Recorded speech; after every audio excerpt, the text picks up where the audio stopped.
Ladies and gentlemen, this is Bruce the Moose with the Bruce the Moose Show. Today we are going to be talking about setting objectives and key results quarterly for 2026. This is a methodology to try to better plan our time, map out our goals, and try to achieve them in the new year. So we're going to be doing that in the video today.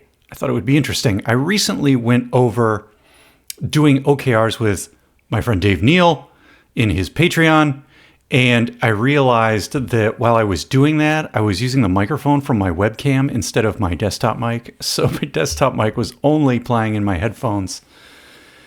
Anyway, things happen. So here I am to explain to y'all on my own channel, what are objectives and key results? How do we set them up for 2026? What is the process? What does it look like? How is it going to help us? What are the tips and tricks, the pitfalls, and other learnings from my years of management experience? Now, today on the show, we are joined by our guest cat, His Majesty, the Emperor Spaghetti. Emperor Spaghetti. Guys, would you ever name your cat Spaghetti? I feel like it's a pretty good name for a cat, but most of the time you want a cat name with like 2 syllables. Biscuit, popcorn, bacon, fluffins, whatever, all that jazz. Spaghetti's a little much, but you could still do it. Like, get back here, Spaghetti. Stop stealing that tuna fish sandwich. Anyway, the Emperor Spaghetti is wearing these 70s style glasses, like Murray from Stranger Things. Did you guys watch Stranger Things? I thought the final episode was an 11 out of 10. Pun intended. But it was good. It was good. I had a good time watching that the other night. Now, it's 2026. It's a brand new year. It's the beginning of the year. Let's get into the topic for today's video. What are objectives and key results? Let's go to Wikipedia page. Objectives and key results. And you can shorten this to OKR. That's an initialization, or OKRs plural, is a goal-setting framework used by individuals, teams, and organizations to define measurable goals and to track their outcomes. Okay, so we're going to be doing 2 things. We're going to try to identify our goals, document them, measure them, and track how we're doing in terms of progress towards our goals. These goals could be for anything. If you have a hobby, if you have a job, if you work for yourself, if you are trying to improve your home with home improvement, anything at all. The development of OKRs is generally attributed to Andy Grove, who introduced the approach to Intel in the 1970s. Okay, so that's good. I worked at Intel, and when I started there, Andy Grove was still the CEO for a little bit anyway. And so that was neat. I didn't ever meet him, but I did go to a bunch of things like presentations and webcasts and stuff where he would present. So that was fun. He was a very interesting CEO, and he did a good job, and I like a lot of his ideas. Let's see. These OKRs were documented in his 1983 book, High Output Management. So there's a book idea. If you're looking for something to read about business and management, I would recommend picking that up and giving it a look. Okay, overview. So what we're going to do here is I'm going to read a little bit of this. Then we're going to go do an example of OKRs. I'm going to walk you through it with my learnings. Then we're going to come back to this page for some of the other headings in this article. Overview. OKRs comprise an objective, which is a significant, concrete, clearly defined goal, and 3 to 5 key results, which are measurable success criteria used to track the achievement of that goal. So first of all, the achievement that we're trying to reach here, the clearly defined goal, that's the objective. Now, this doesn't have to be quantitative. It doesn't have to be like, I want to make $1 million. It could be qualitative. What's qualitative? I want to, I don't know, get better at doing something. I want to have a bunch of things done, but I don't know how many. It could be a little bit qualitative here. The key results, 3 to 5 key results per objective. These are where we want to get measurable and quantitative, at least at a binary level or above. Did something happen? Yes or no? Is there a number we can track? Did I make $1 million? Oh, I didn't. Oh boy, maybe next year. And of course, they say 3 to 5 here. I would say that's a guideline. That's not a hard and fast rule. It could be 1 or 2. It could be 6 or 7. Overall, it just depends on the scope of what you're talking about. Are we talking about the entire year?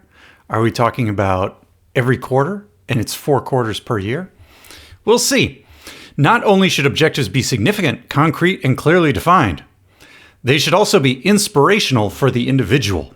And that's sort of where the qualitative nature can come into play. If it's more of an inspirational objective, I want to do better visiting my relatives this year, something like that. I don't know.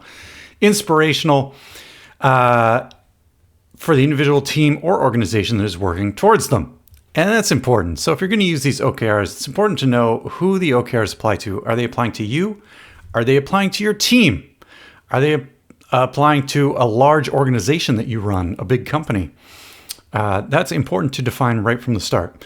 Objectives can also be supported by initiatives, which are the plans and activities that help to move forward the key results and achieve the objectives. Okay. Key results should be measurable. So that's the second part, right? We have an objective, and for every objective, there's 3 to 5 key results. Key results should be measurable, either on a 0 to 100% scale. So I don't know, how much of the remodeling in the basement did I do? 50%, 75%? What did we do? Or with any numerical value, count, dollar amount, or percentage. How many software bugs did I close this quarter? 12, 15? Dollar amount, did I make $1 million? Or a percentage that can be used by planners and decision makers to determine whether those involved in working towards the key result have been successful. There should be no opportunity for gray areas when defining a key result. That's very important. So pay attention to the verbs we're going to use when we talk about the key results, because that can help you make these things more measurable. Or what the red flag we want to look out for is, do we have key results that are sort of in this gray area? So actually, before I read any more of this article, let's get into an example of doing OKRs. What does this look like functionally? You say, okay, I like this idea. How do I put it into practice for myself? Okay, so the first thing we're going to want to do is get something like a spreadsheet. So I have, if you go to docs.google.com or sheets.google.com, you can make spreadsheets. I've got one here. This is free through the web browser with your Google account, and we can start putting things in here. Now, I've seen fancy web-based tools or other software packages for doing this type of thing. And to me, dealing with user interfaces with pull-down menus and enter text box, hit buttons and navigate around pages, it's too slow. I want to look at everything on this one page, so that's why I like a good spreadsheet. So what I recommend is trying to think about what you are trying to accomplish, maybe brainstorm a few high-level objectives and see if they probably will, but you can see if they will naturally fall into a couple categories. So let's say we have 3 categories. So we want, where's my mouse? Okay, objective 1. And then I'm going to leave some space here. Let's go down to 8. Objective 2. And then we'll go down to 16. Objective 3. All right, so we have these objectives. Now I'm just going to make these up as examples. Let's imagine we are trying to write software. Maybe we have a hobby and we like to write software and we want to make a video game out of our software so we can share it with our friends or put it on Steam and make some money, whatever. So our first objective might be to develop a video game idea, and then we might have to do some coding for our video game. So complete, I don't know, what do you want to call it? The first phase of video game programming. And again, see, these are not quantitative. They're not they're a little aspirational, right? And then 3 might be, I don't know, what else do we want to do? We want to test the first pre-release versions of the game. Okay, so we've kind of got some planning, we've got some execution, and we've got some validation or testing, verification. And we've broken these down into 3 quick categories. These could be different projects you work on at your job. They could be different, completely different. Objective 1 could be about, I want to renovate my house. Objective 2 could be, I want to go on more vacations this year. I don't know. They could be totally different. And that's fine too. Now, what we want to do next is, to me, the objectives actually, the words in the objective are actually not the most interesting thing to brainstorm or spend a ton of time on at the beginning, because you may come up with better categories as you document KRs. You may move key results from one objective to another, or you may make completely new objective categories as you go along. Okay, now the second part of this template, what I would do, you see at the bottom there's sheet, so I would do this quarterly. That's my recommendation. There's Q1, let's say this is let's call this the template for 2026, right? And then maybe in 2027 we have a new spreadsheet altogether. And we can, with the plus button here, we can add something for Q2, because what we're going to want to do is keep track of this throughout the year. And once we move on to Q2 and Q3, we may want to look back and see what we had in the previous quarter. So we want to keep it around. We don't want to overwrite it. Once we put something into these spreadsheets, we want to leave it there and let it be so that we can understand what we had. We may want to add some notes, which is always fine. So I like to have maybe a column. Let me add a header here, and we could say notes, right? In case we want to add anything later, some notes. Okay, so each of these, I would say, a good target is kind of 3 KRs for 3 objectives for a quarter in terms of how do you want to spend your time, sort of full time, right? And this is just a guideline. It's not a hard and fast rule.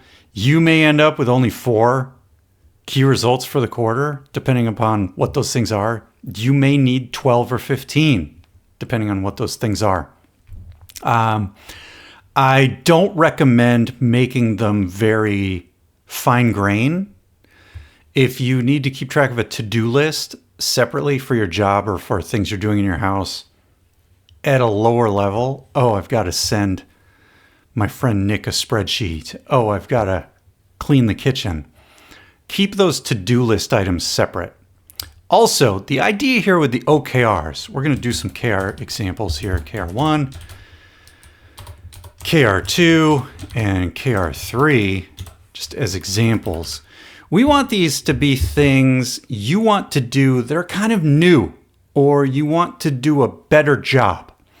If you already, file a report for your job every month, and it's pretty easy for you to file that report, and you just do that every month. You've been doing that for 6 years or 2 years or whatever it is.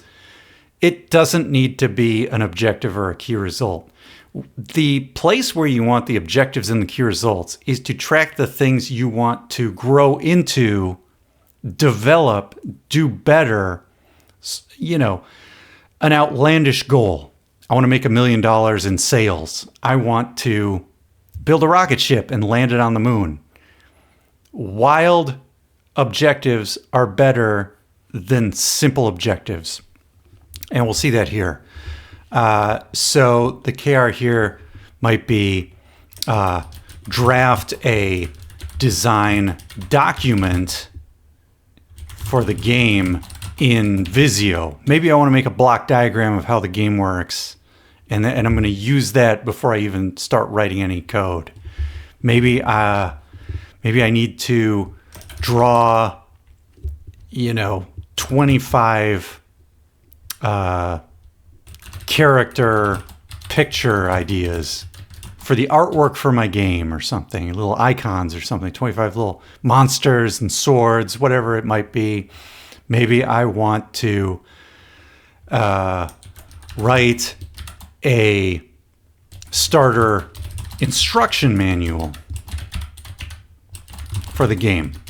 Now, the key thing about these KRs that I've just created as an example is, let's say these are my quarterly KRs. So at the end of the quarter, what I want to do is I want to come back to each of these and see, did I do them or not? And so there's kind of this grading step. And what I like to do with my employees is actually do a grading step halfway through the quarter. So a month and a half in, roughly, you could do a mid-quarter grading. And then there's like another one at the final. And you can call this whatever you want. Grade. I mean, I'm calling it grade. We're not going to give it letter grades like ABC. We're just going to say whether the objective and key result is met, or maybe it wasn't met, or maybe the plans changed. So maybe I hired an artist and they drew the picture ideas, so I never did, right? So this would be a change to the plan. So this never happened, but it's okay because I wasn't supposed to do it anyway. So when changes to the plan happen, this is important. I don't delete this row. You might say, well, I hired someone to do this. And so it becomes NA, not applicable, right? So you could have something that's done, you could have something that's not done, and then you could use the notes to say, maybe you're like 80% done or so, but you're not 100% done. You can use the notes. So this is what you do at the mid-quarter or the end of the quarter. You have your objective KRs. These have to be measurable. If let's do more examples, because I want to hit on a few more things. KR2, KR3. Okay, so video game programming, I don't know. So what you want to do, you got to make these things measurable. If you just say, let's say you have a team of engineers working with you on this programming project or something. You can't just say like drive programming of the game to, the end of phase 1. Like, what does that mean? Like, it doesn't mean anything. Drive doesn't mean anything. What you want to do is you want to pick verbs and you want to pick criteria that you can measure. So, for example, with software program, maybe it's, I want 2,000 lines of code turned into GitHub, which is a place where people store computer code, right?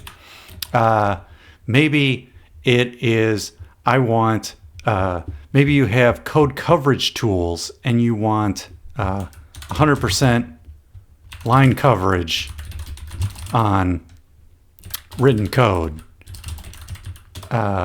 Maybe you need to, I don't know, there's complete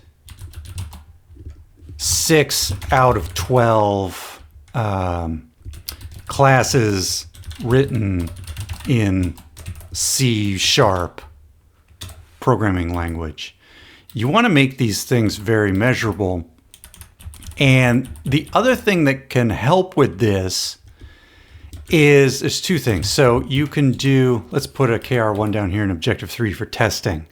Let's say you want to spend 4 hours every Thursday afternoon testing code. Okay. So this is not like a yes, something was done or not. To some extent it is, but you're saying, I want to manage my time. Talking about the time you spend on something can be a useful way to quantify and check. You could block your calendar off in a Google Calendar or an Outlook calendar, especially if you have to work with other people. So if you have to work with other people where you support them, you may want to say something like, let's say you're testing this game and somebody else is writing code and you're trying to, I don't know, fix bugs, or you're the person who's supposed to fix the bugs. You could say, fix new bugs within 1 week of them being filed. And you don't even know if you're going to get a bug or not. You might only get one bug, but you can make your measurable key result something more related to time for these more complicated jobs. The final thing I would do is, if you're stuck trying to make something measurable, here's this trick with the writing of the key result you can do. You can say, what do we want to do here with this thing? Maybe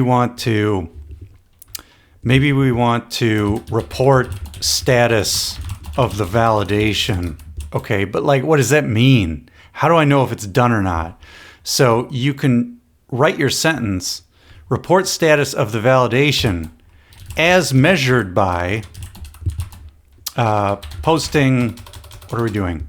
We're going to post a status report .doc, a Word document, to SharePoint, or whatever, some tool you have where you work or something you want to use, or the internet. And this makes it more measurable. So it's sort of like, why do I want to do it? Well, I need to report the status to my management chain. Well, how am I going to do it? As measured by. This makes it very concrete and explains what you're doing. Now, here's the thing. Again, the objectives and key results are for your strategic objectives, the newest things you want to do, the things that are going to be the hardest, the things you want to make better. It's not designed to be a 100% accounting of your time. It's not designed to be a comprehensive full task list of everything you do at a job or in your life.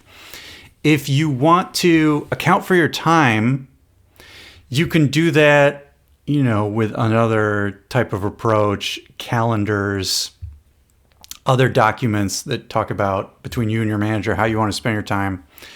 You can have to-do lists. I like to keep a to-do list for myself in OneNote, Microsoft OneNote, and I have a page per month, sort of like a little diary. And I keep track of what I did and what I still need to do. And maybe there's things in there that we never even got to, and there's a backlog or something like that.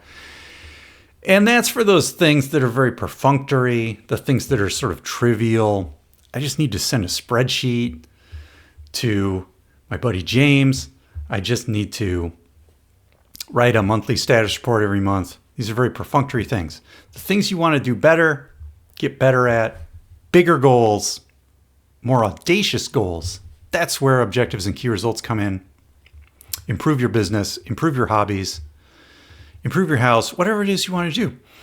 Okay, so that's the idea. So we're going to have this spreadsheet. And again, I did 3x3 here, but there's no hard rule that says you have to do that. You might have 1 or 2 KR for an objective. You might have 6 or 7. You can clean it up a little bit. We can get rid of some of these empty rows because we didn't use them. You can, you could put names in here if there's in the notes column. So for example, if you're working with someone who's writing bugs, you can have names in here indicating these things so you can keep track of it. And that's as easy as it is. This should take you less than an hour to do this once a quarter, and then maybe a full hour if you also do a quick grading of the previous quarter. So when you come in to do Q2, you're going to want to do your final grading on Q1 and not change anything. You can always add notes, but never change the objectives or key results after you have started the quarter. You want to understand, what was I thinking at the beginning of the quarter? Because here's what's going to happen. If you have an audacious goal, I want to write a video game. I want to build a rocket and put it on the moon. I want to make $1 million with my business. If you try to map out the entire plan for that, it's just, number one, it's going to be overwhelming. Number two, it's too big. What you need to do is break it into these quarterly steps. You could do this monthly if you want. You could do it half a year. I guess you could do this once a year. I think doing a little bit more often than once a year is better. But here's the thing. Once you come back and do your mid-quarter and final grading of the OKRs for Q1, it's going to affect what you put into future quarters. So for example, if I tried to create OKRs for an entire project all at once, every quarter, and just fill it all out, I do a big day of planning. I spend the entire day mapping the entire thing out. The stuff I'm going to have further out in the future is just going to be wrong. There's going to be things in there you're going to realize you don't need to do. Plans are going to change. Projects are going to change. The results of the past work will impact what the future work is. So you need to be prepared for that. And this type of quarterly or mid-quarter grading can help you along with that. Okay, so now that we've gone through an example and we've seen how I would do this, and the way I approach this is I just sit in a collaboration or conference room with an employee, put this up on the screen or whatever, or share it on the laptop, and we just bang this out. That's it. And it shouldn't take that long. Like I said, to make these 9 things, you know what you're doing in your job, you know what you're doing in your life, hopefully. I don't know. You like your hobbies. It's going to go quick. It shouldn't take long. Don't agonize over it. Just get it done. And the key thing is make it measurable in the key results. The grading also should be very quick. I have had a lot of meetings with employees where they want to talk about all the context around the KR and everything. And a little bit of that is fine. But really what I want to do is grade very quickly. Just it's either not applicable, it's done, or it's not done. Maybe we update a note. Okay. You can do that in 5 minutes. And then if you want to talk about, for this KR2, we really need to redefine who does what on these projects because there's conflict or this and that. You can have those conversations then, but just get it done. And it's like building muscle memory to do this every quarter and do the grading. Okay, let's go back to the objectives, key results, see what they say. We were down here at the history section of the Wikipedia article. I think some of this history is interesting. You can go here and read it for yourself. What I want to get into are some of these best practices and criticisms and talk about those and my thoughts on those. Best practices, Dorr, this is the guy who worked with Grove, recommends that an organization's target success rate for key results be 70%. Okay, so when we go back to the example and we say we're going to do our mid-quarter grading, right? This one's done, this one's not done.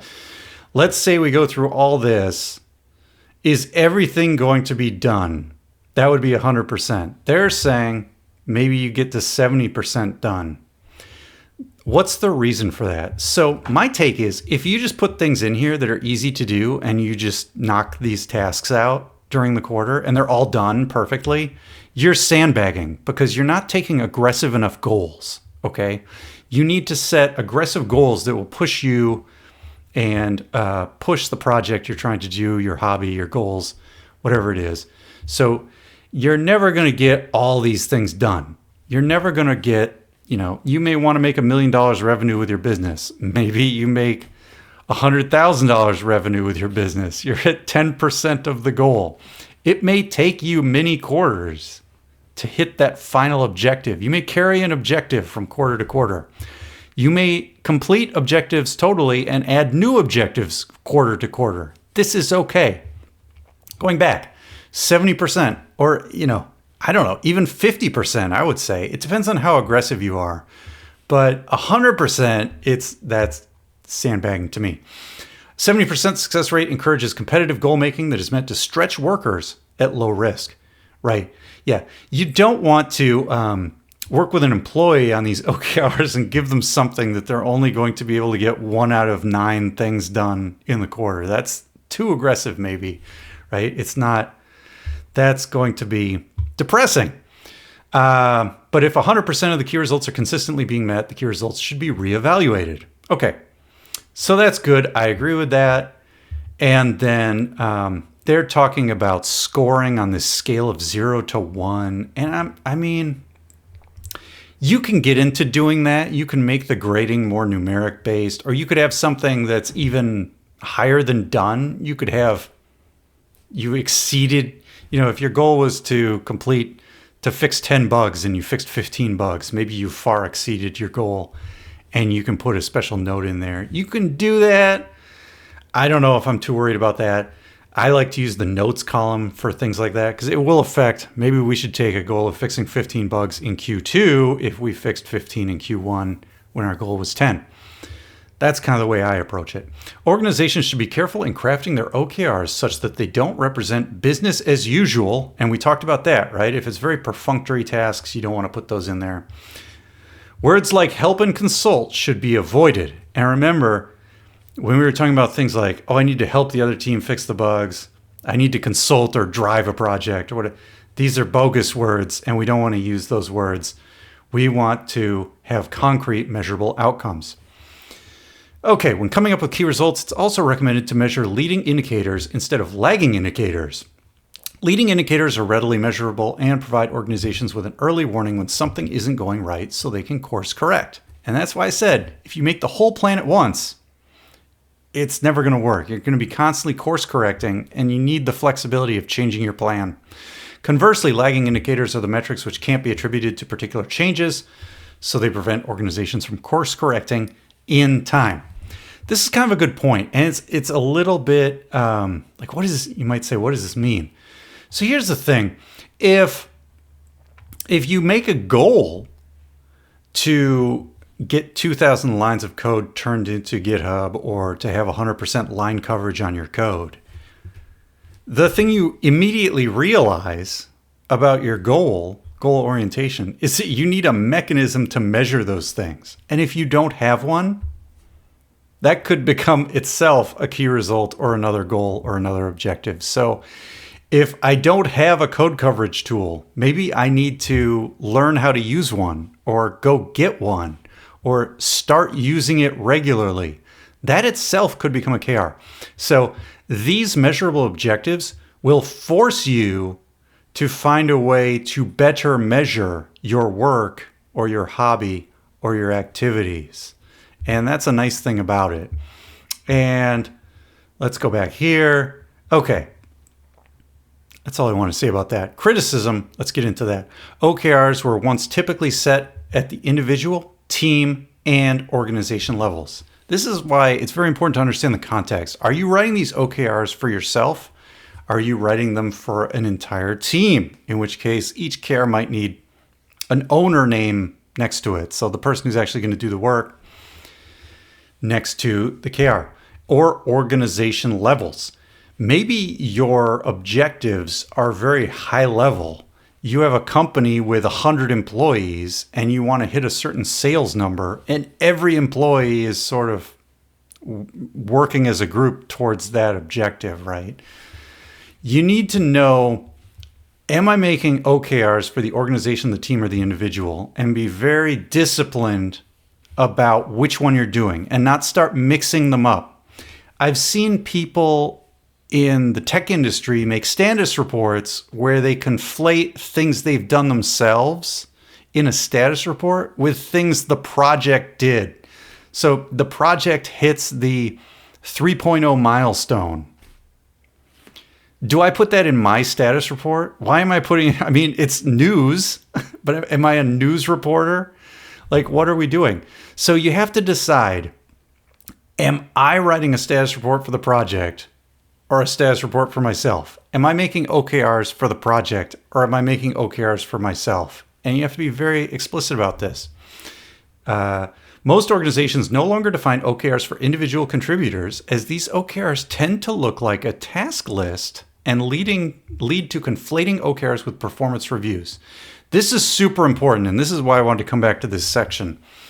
Number one, so again, when I say you have, whatever it is, 5 to 12 KRs per quarter for you or your employee, those are aspirational goals. Those are things that could effectively be tasks, or they could be things that will result in mini tasks per KR.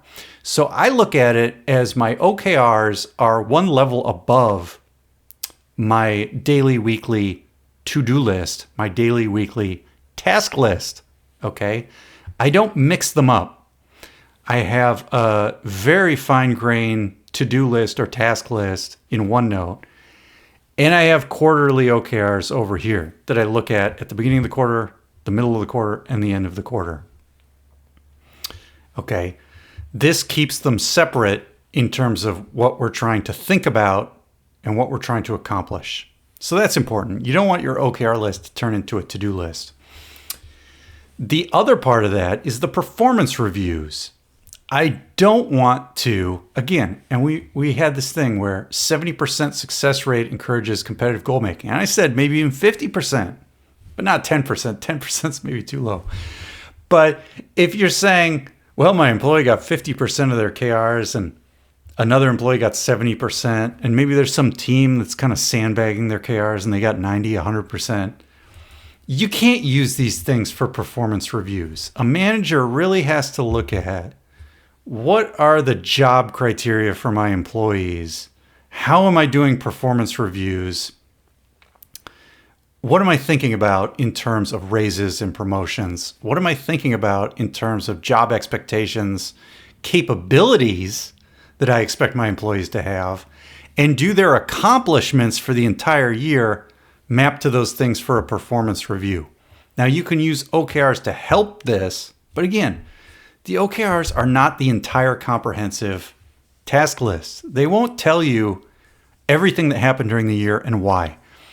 If your employee did something that, I don't know, boosted revenue by a significant amount, maybe that was never even a KR, but it's a huge accomplishment for their annual performance review.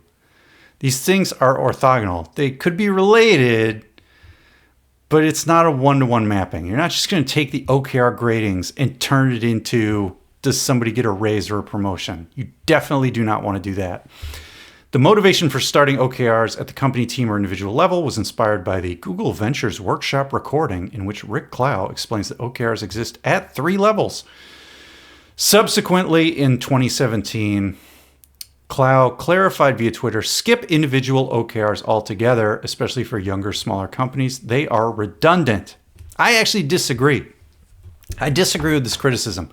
I think if you are a manager of individual contributors, or you are an individual contributor, or someone working for yourself, or working on hobbies, individual OKRs are literally the most important thing you can do.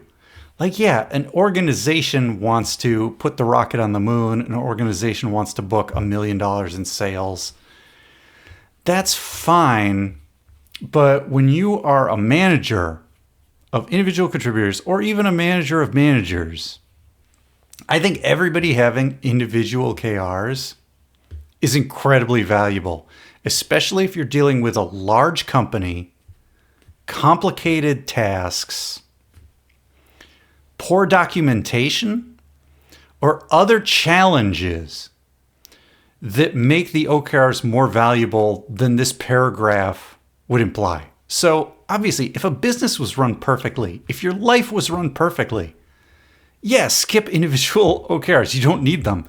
If you know what you're doing and you can just do it, and everything's on the perfect trajectory for your life, yeah, you don't need individual OKRs. When you need individual OKRs is when things are uncertain, when you don't have great documentation, when you don't have a great plan, when you need to make nonlinear changes in your life. This is why I was going over with OKRs with Dave Neal earlier this week, because it's not like he's on a perfect railroad track that's just going to take him from point A to point B. He has to direct his own career and his own life, and individual OKRs can be a great framework for thinking about that on a regular basis. Okay, so that's my thought on this criticism here. Okay, and then they say see also. So these are other links you can go look at in your own time. Management by objectives, that's kind of another spin on OKRs. It's almost the same thing. Key performance indicators. This is an important initialization, KPI. Again, when we go back to what are we measuring for our measurable key results? How are we measuring them? Those things that we're measuring are often called KPIs because they're things that change over time. How many bugs are open in the bug database? Is it 10? Is it 15? That could be a KPI. How fast are we closing bugs? How many are closed versus open? These can be KPIs. How much money in revenue am I making every week in my business? Could be a KPI, key performance indicator. So understanding what the important KPIs for your context, your hobby, your business, your job, your employees, that's a key thing to figure out. So I would go, KPIs are key. Oh boy. Yeah. Balanced scorecards, SMART criteria. I don't know. You can go look at these things. There's probably a bunch of different systems, all with fancy names, and some consultant got paid a lot of money to come up with this stuff. I don't know. Anyway, it could be helpful for you, but I just wanted to go over objectives and key results and an example template of what to do every quarter if you want to make use of this framework, this tool, this idea to help you focus your activity. Whether it's your home life, your hobby, your job, or your employees for your own business or for the job that you have as a manager. All right, guys, if you have questions about OKRs, thoughts, ideas, etc., put them in the comments section. I'll try to respond to them. If you've stuck around this long, I am Bruce the Moose in Wisconsin with the Bruce the Moose Show. Thank you for your time.